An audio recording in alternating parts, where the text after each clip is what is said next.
Today we're going to discuss Fairfax County schools in Fairfax, Virginia. Are you ready? Okay. Better than ever. Better than ever. All right. More than ever. In another video, we did Montgomery County. So this is part of a mini series you've got here that I'm doing for you. And then we're going to do Fairfax County this week. Montgomery County was last week for Maryland. And then we're going to compare them. Okay. Wait, go watch the one before if you haven't watched it yet. Yeah, you could. They don't go in order. You could watch this one first if you want, if you're only interested in Virginia. Watch the one before. I am Melissa Terzis, DC Real Estate Mama. This little monster is Leah. And Leah's going to help me today. She's not really going to do much. She's just going to sit here and make faces and yawn and then act like she's super bored. So let's talk about the Fairfax County school system. Fairfax County has 199 schools and is one of the largest school districts in the country.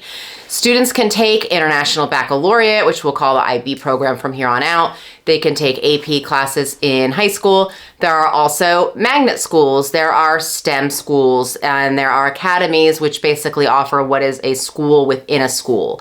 The number one high school in the country is in Fairfax County, Virginia, and that is Thomas Jefferson High School for Science and Technology. This is a four-year magnet school that was created in 1985 to improve education in science, tech, and math. At the elementary level, there are two magnet schools that are open to any student in the county, and those are Bailey's and Hunter's Woods. They have an arts and science focus. Now, Fairfax County schools also offer something called an Advanced Academic Program, AAP, for grades 3 through 8. So you don't start that till you get to third grade. And then there's 4 levels to it. So level 1 is essentially just like the baseline. It's provided to all students. It's essentially all schools. Level 2 is when you've got students who exceed in some areas. They will receive advanced instruction, but they're still in the same classroom setting as all of their buddies in the same class. Level 3 is like level 2, but it expands to multiple academic areas. So maybe not just one specific area where kids are ahead, but they maybe have a few areas that they offer. And then if your student is in level 4, this is a full-time and challenging program. They may actually be able to be bused to a different school that offers this as opposed to staying with your in-boundary school. Now, at middle school, the AAP program can continue by essentially attending a school that offers level 4 or by taking honors classes at your in-boundary school. Now, at high school, there are multiple options for extra rigor if that is what you are looking for, including honors. There's AP classes, there's International Baccalaureate programs, as well as dual enrollment where you can earn college credit. 8 high schools offer the IB program, and they are Annandale, Edison, Justice, Lewis, Marshall, Mount Vernon, Robinson, and South Lakes high schools. I know, you really did some counting there. Now, Mount Vernon and South Lakes also offer the IB career program. I'm going to put a link it's going to be in the blog post. I don't know if it's going to make it into the YouTube description below because there's character limitations on those. Anyway, there are 35 different AP courses that are offered at the following high schools: Centerville, Fairfax, Falls Church, Herndon, Langley, McLean, Oakton, South County, West Potomac, West Springfield, Westfield, and Woodson high schools. That was 11. Yeah, 35 different AP courses. So that was 35. No, the courses. Oh my God. Yeah. There's 6 academies in Fairfax County which offer a school within a school. We're going to talk more about them as well. There is a global STEM program at Edison High School, and that is called Edison Academy. This program has 90 seats per grade, and it is offered to Edison High School students first. Then if there are any additional seats that are open, they are filled on a first-come, first-served basis to students that are not in the Edison boundary. Chantilly Academy is a school within a school as well. It's within Chantilly High School, and they offer over 24 career focuses from cosmetology to IT and then into a variety of like medical fields. Fairfax Academy, which is within the Fairfax High School, has arts, languages, fashion, performing arts, and even social media marketing as a focus, if you can believe that. That is pretty advanced and progressive of them. Marshall Academy, which is within Marshall High School, is a STEM school with classes in engineering, languages, automotive tech, cosmetology, and the culinary arts. That was 6. West Potomac Academy offers career-related courses and certifications in the medical field. Fairfax County requires 1 credit in economics and personal finance to be completed, and it only carries a pass-fail grade. That's amazing, where they teach you about personal finance so you don't blow up your credit cards like everybody else does when they get to college. I know, it's crazy. So many schools in Fairfax also offer the Global Classroom Project, which is so cool. You basically work on projects with other students around the world. Isn't that fun? That would be so fun. To have like a student friend in Portugal or some other country, that'd be great. I don't have any friends in other countries. You don't even have any friends. Well, there's Uncle Johnny. You do have Uncle Johnny. You do. All right, let's talk now about the Fairfax County school academics. So Fairfax County is very transparent about their curriculum. The instruction is guided by the Virginia Standards of Learning, which they call SOL, which is pretty funny, Leah, because SOL also stands for shit out of luck.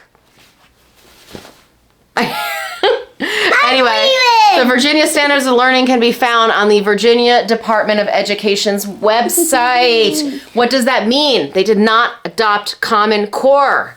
Good job, Virginia. Good job. They felt that developing Virginia's Standards of Learning was actually a much more superior way to approach the education. Better idea. Better idea. I'm going to link that as well. She will link that as well. School board here has a ton of input on the curriculum and the quality of various members of the school boards potentially in question. Here's the problem. So people don't come out and vote in local elections. This is, we don't have a school board in DC, so it doesn't really matter for us. But anyway, so people don't come out and vote in these elections, and things like the school board, they have seats that are currently going to be up in this election cycle, and these are the things that kind of matter. These are the people who impact everyone's day-to-day life most. So the people who go and don't know what to do, also guilty, end up voting like a straight party ticket sometimes. And that's not always the best, because what it appears from kind of looking at all of this and watching some of these school board meetings is you really do want a balance. It's like everything else. A balanced school board would be better. Also, some of the current... Oh my God, I can't believe I'm about to say this, but it's true. Some of the current and prospective school board members didn't attend Fairfax County schools and didn't ever have kids in Fairfax County schools and didn't graduate college. I don't know, you guys, that just doesn't seem right. All right, now let's move on and talk about the admin before I get myself sued or something. So the superintendent is relatively new. We saw the same thing over in Montgomery County. Education's rough right now, you guys. So she's held her position for just over a year. In October of 2022, she hired an equity consultant. This was not a popular decision. $455,000 were spent on the equity consultant. Leah, we could have bought a house for that. That's amazing. I don't even have that much money. No, you definitely don't. I don't even have that much money. 9 months of work. And the equity consultant was supposed to advise on a plan going forward to ensure equitable outcomes. Let that sink in for a moment. Another equity and anti-racist consultant was paid $58,500. Doesn't seem like a lot compared to $455, but then I'm going to tell you that that person only produced 4 hours of talks for them. Some virtual, some in person. The last of which was December 2022.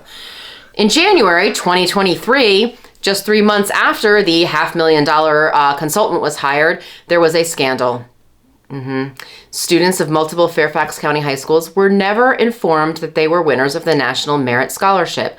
It was hard for people to not believe that the students who earned this scholarship were intentionally not told about it. This turned into a really big deal because it sort of came right on the tail of this whole equitable outcomes, and then it turned into a parent pissing match of like, did you actually just deprive our kids of knowing that they won the National Merit Scholarship?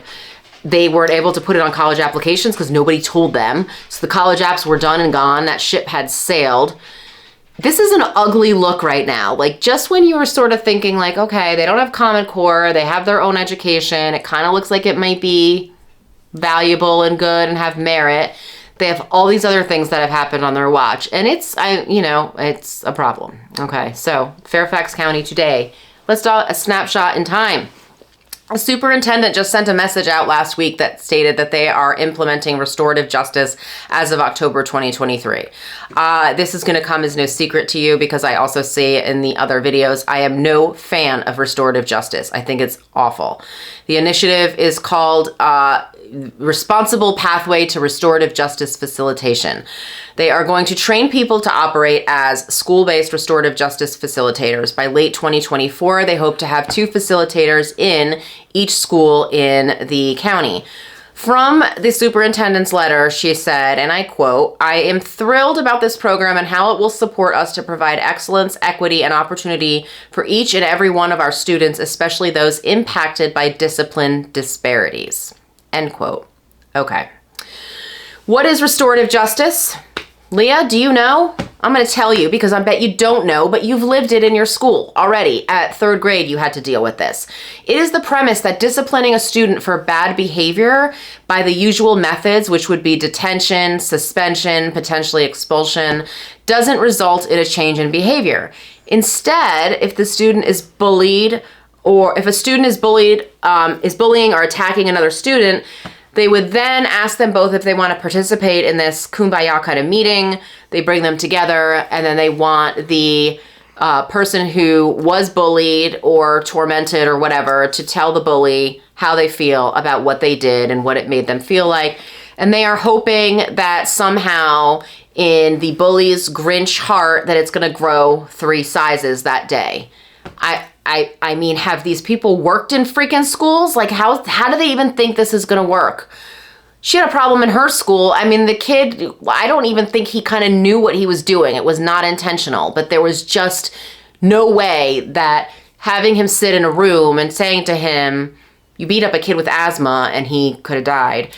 I don't think that was going to register with him. He was just in another place. There were 2 kids with asthma in the grade, and one of them was in a classroom next to him. Yeah, okay.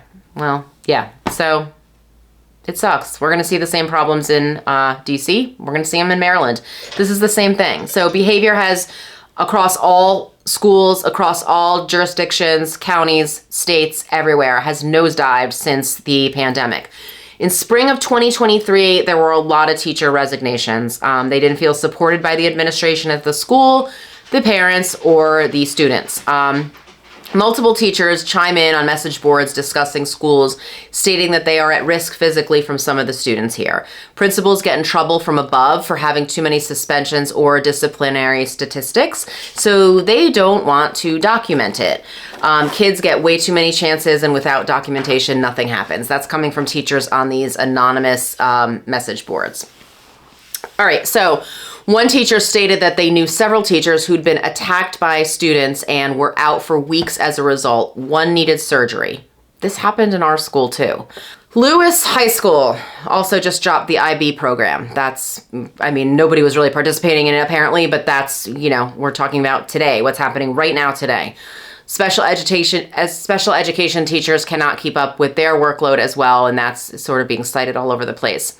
An elementary teacher stated on the anonymous boards that they grew up in the 90s, and the differences that they see now are that kids are not retaining as much from year to year.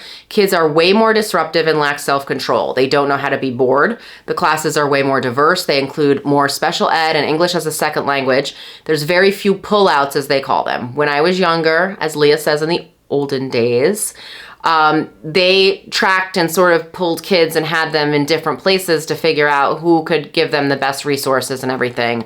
If they needed extra help, they got pulled out. They don't do that anymore. So from a longtime parent, they said, "Gone are dress-up days, school projects, book reports or any public speaking, textbooks, workbooks, spelling lists, homework, memorization of any facts, parent conferences, personalized report cards, outdoor time beyond recess, handwriting, lockers, art education, to name a few." So they're looking at this over time and saying this is what they see is not happening. And so, on a personal note, what I think the reason for all of this is that there is such a push to keep everybody in the same class and to not single people out as being like smarter or not as smart or needing extra help. And so what's happened is it's brought everybody into the middle, right? Like everything else is sort of suffering because of it. I think this is a bigger problem. This is not a Fairfax County problem. This is not a Montgomery County schools problem. This is a bigger problem, probably nationwide. So where are textbooks and novels? Why is there so much of the public education relying on devices, screens, and online programs? And teachers are saying, why have consequences for violent behavior all but disappeared and turned into let's all hug it out? So this stuff's not really working. All right, Fairfax County. Wait, I have a question. Question away. So, I remember in the last video, you said something about like Clark, right? Or whatever. In one part. Clarksburg in Montgomery County. Yeah, and then you said something about Lewis. Oh, Lewis and Clark. Someone's learning something in school. So on niche.com, the 10 best Fairfax County high schools are, in order, Thomas Jefferson Science and Technology, Oakton, McLean, Lake Braddock, Langley, Madison, Chantilly, Centerville, Woodson, West Springfield. Okay. Is that 10? Okay. You're going to see the same 10 for U.S. News and World Report's rankings as well. They'll be in a slightly different order. Fairfax used to be considered one of the best schools in the years that have gone by. I don't know that that's completely all but disappeared. There's definitely problems, though, with the school system. But like I said, there are problems everywhere. This is still an excellent system, very sought after by parents and school-age kids. Like I said, there's problems, but this isn't anything different than what we're seeing in the rest of the country and the surrounding school districts. Their curriculums does seem very strong, even though they've got some administrative stuff that they're trying to work out and some behavioral and other, missives. But it's been in place, this curriculum, for almost a decade, and so it's not subject to the constant knee-jerking around and everything that we see in other jurisdictions. So that's that. I'm Melissa Terzis. That big head is Leah, and our contact info is coming next. Coming next.